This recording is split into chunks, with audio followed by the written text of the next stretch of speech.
from Florida. Mr. Speaker, at this time, I would, in some respects, reiterate much of what our colleagues have said with regard to Osama bin Laden. For 10 years, he held the title of Scourge of the Earth. And I believe all of us are pleased that to the degree that he contributed to injustice, justice as it pertains to him has finally been served. It is my hope that the families of the terrible events that transpired on 9/11 and the USS Cole and the families of the East African embassy bombings can find just a little more solace and just a little more closure as a result of his demise at the hands of extraordinary work on behalf of a substantial number of courageous Americans.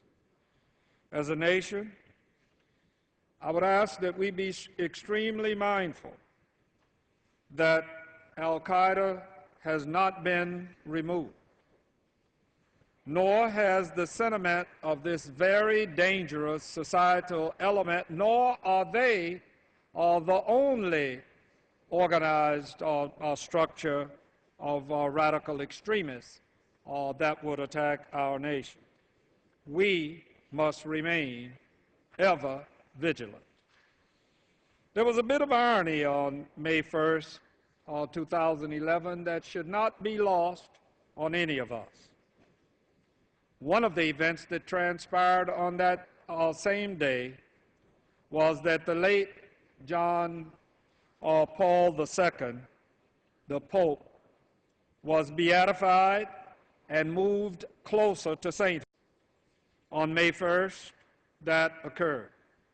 He spent his life blazing a path of enlightenment, peace, love, and uplifting humanity.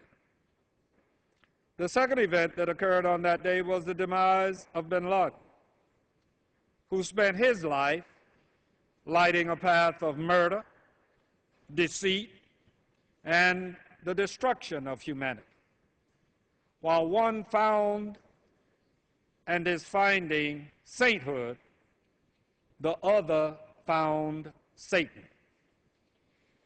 It is a good thing that he is no longer a plague on the earth, and the hope for humankind is that Pope John II would be our exemplar of goodness. Given the immense security challenges facing our nation, Congress should pass this legislation so that we may continue to fulfill our commitment to the safety and well-being of the American people. The men and women of the intelligence community may operate in the background, but they are at the forefront of our national defense and deserve every resource necessary to do their jobs. Mr. Speaker, I urge a no vote on the rule because in spite of Mr. Reed, my colleague on the Rules Committee, and the distinguished chairman, my good friend,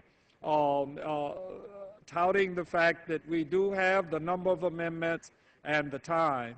This is not an open rule, and I would have them to know that if it were an open rule, then all members would be able to offer this amendment to the bill.